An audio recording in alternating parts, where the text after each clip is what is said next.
I don't. Yeah, it's like out to here, bro. Yeah, look at my big boobs that I got for Christmas, guys.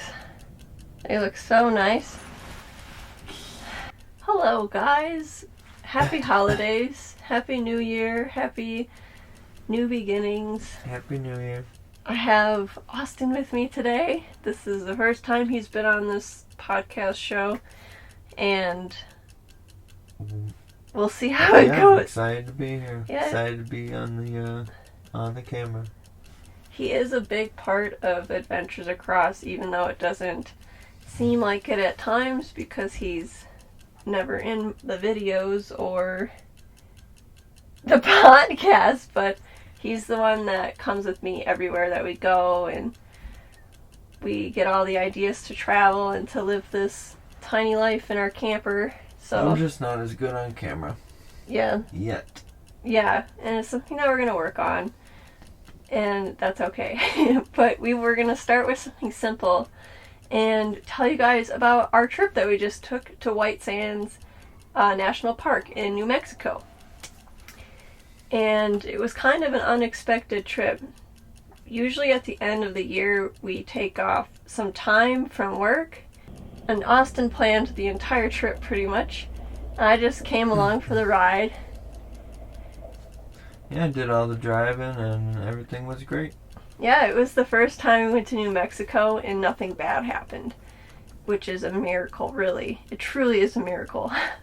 We started out in central Arizona and we were truck camping. So when we truck camp, we take all of the cushions that we're sitting on right here and put them in the back of the truck and make a big bed. Where did we stay the first night? We stayed in Miami. Yeah, we stayed in Miami. Miami, Arizona. Arizona? Mining town.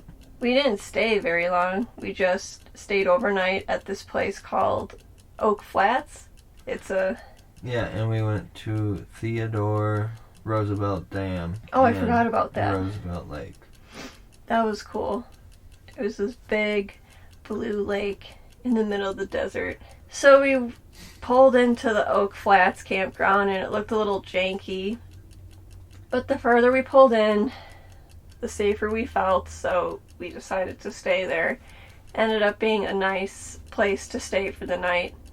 And surprisingly, it was not cold anywhere that we camped. I don't think it got below 50 degrees that night. And there's no moisture in the desert, so no condensation inside. And then we drove out to White Sands and Alamogordo because we didn't know where else to stay for the night. And we couldn't check into our campground until the next day. So we drove to a dispersed camping site nearby the campground we were staying at, which ended up being alright. I was a little bit worried about BLM camping in New Mexico. I don't know, because it's called the Land of Enchantment, and stuff has happened to us before that just freaks me out, so I always like to be like 100% safe in that state, because you never know what the spirit world is going to do to you there. Yeah, and we just pulled in at sunset and had no problems. Yeah, it was nice. It was a great spot. Woke up in the morning, went to the national park, about 30 minutes away, and Christmas Eve, and the whole place blew my mind. It wasn't as tall as Great Sand Dunes or the sand dunes in Florence, Oregon. Those are the only two other ones that we've really been to. But it was so white, and the sand felt different because it wasn't what sand is normally made out of. It was made out of selenite, like selenite crystals like this. So I went through the visitor center and I read all of the information that I could while I was in there. And apparently, the sand dunes field is only 10,000 years old, so it's pretty young for a sand dune field. And the selenite comes from gypsum up in the mountains. There's a mountain range that sort of borders the sand dunes. And when it rains and snows, the gypsum on the top of the mountain gets worn away. It gets taken down the mountain through water streams, and then it goes and drains into this lake. And the lake doesn't stay wet all year round. It dries up in the summer, and then it must come back in the spring or something. So over 10,000 years, all that gypsum will go down into that lake, dry up, turn into selenite like this, and then the wind erodes it away from the surface of the lake into these dunes. So it's a pretty long process, but very special. I think it is very special because as someone that likes metaphysics and crystal healing and stuff, what better way to spend the end of your year than like laying in these sand dunes made out of selenite? I just thought it was really cool and special. And the longer I spent there, the more like cleansed I felt. And everything that has been bothering me from like however long just seemed to go away. Yeah, it was very calm there. The dogs even were calm. Yeah, the dogs were calm. They had a lot of fun. So we spent Christmas Eve at White Sands National Park and just Had so a nice. wonderful day. It was truly a wonderful day. I loved it.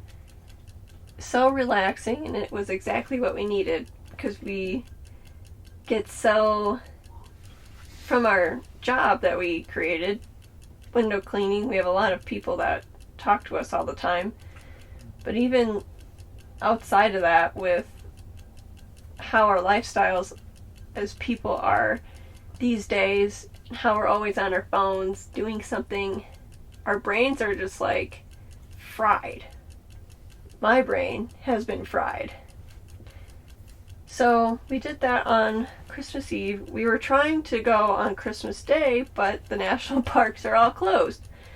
So we found ourselves twiddling our thumbs, really trying to figure out what to do. Totally disappointed that we couldn't lay in the sand on Christmas. So we just stayed at the state park that we had a campsite at. We went hiking. And you found a lost dog. Oh yeah, I found a lost dog. These people in the parking lot were having a picnic and they had 3 dogs. One of them started following me. And I was like, no, let's go back to your people. And then the people were looking for their other dog and they couldn't find it anywhere. So we ended up going on a hike just to get away from all these people. And I saw a dog that they described as theirs stuck in the creek like a mile away.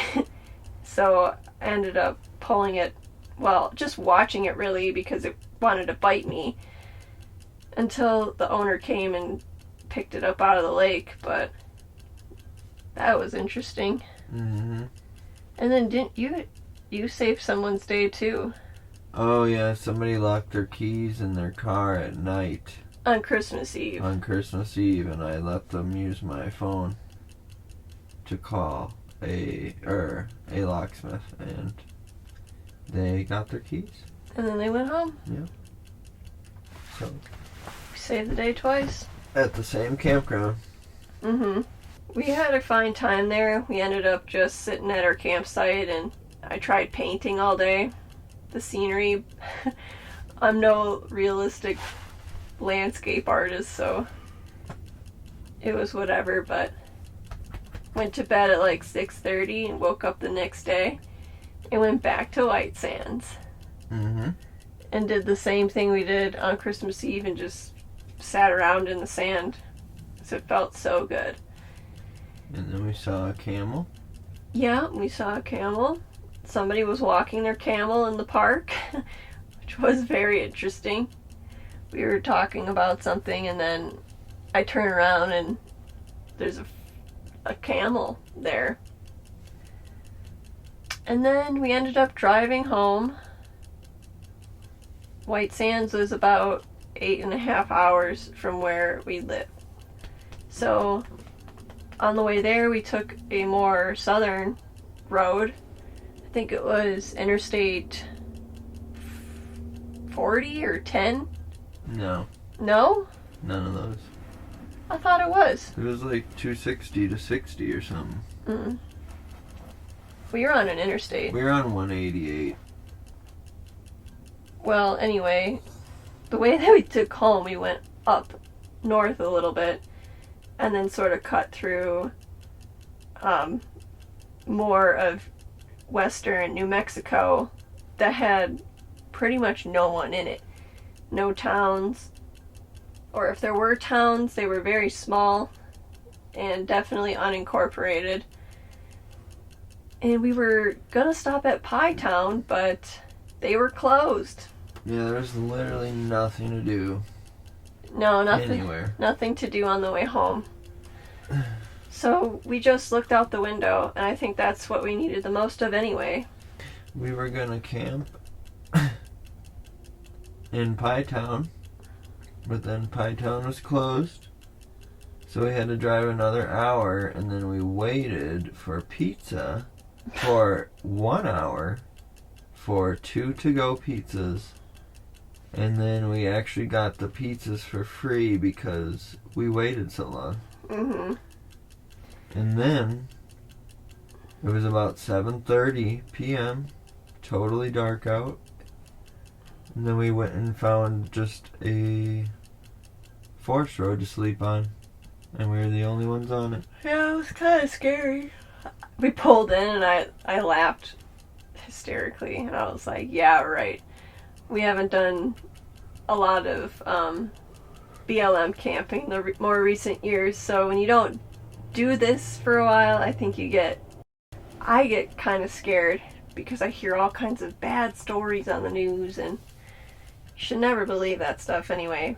Yeah, but nobody even passed us. No. The road was nearby, but we were fine. So, I don't know, that's pretty much the trip. Yeah. No, we camped on the forest road, and then we woke up and we went to... Oh, we got to see the phone booth where Travis Walton was dropped off. From the aliens. From the aliens. I don't know if any of you people have heard of that story, but apparently this guy in the 70s got abducted by aliens. He was a Forest Service worker, cutting down trees and stuff. He was with his friends, and they saw this light in the sky, and Travis ran up to it because he was curious, and then he got taken and was gone for a few days. And then the aliens dropped him off at this phone booth. So we went to the phone booth, because why not? And we took our picture. Went to Sanders Coffee, which was pretty good. And yeah, and then we just drove home in the rain. Pretty much. It was super cloudy and misty through that road to get back home. It was just Highway 260, I think. And then, yeah, lots of driving. Made it home, and here we are. Made it back from a trip safely. No problems. Thank goodness. But yeah. Now we're back and getting back into the swing of things, and got a lot of cool work to do. Yeah, really cool work. But if you want to see the projects that we work on in our business, you'll have to go and follow Austin's Instagram page, because he makes really cool videos of the windows we clean. You okay? Yeah. Yeah, you can follow at Sanderson Pro Wash on Instagram. Mm-hmm. Yep, so that's what we're going to be up to in January, February, the end of time, is cleaning more windows. Yeah. But we're connecting with some new people, and it's really exciting. Yeah, and we're gonna try to do more traveling and go on more adventures. For sure. I still want to go to Death Valley, and haven't been to San Diego or the California coast in a really long time. And I have been dying to go back to the Oregon coast because it's been almost 10 years. We'll find a time. It's just a 20-hour drive, that's all. But that's pretty much all. Really got a lot out of going on this trip because it was an opportunity to empty out my mind and to figure out how I want to move forward with this podcast and with the blog and my projects and all that stuff. It's been so scattered and doesn't make any sense, so trying to be better because I just like want to keep doing this, right? Alright, well that's about all we've got for this episode. Yeah, I'll have another episode soon. I'm excited to talk about. My dad's gonna come visit too. Yeah, and my mom. But anyway, thanks for being here. See you next time. Bye-bye. Bye.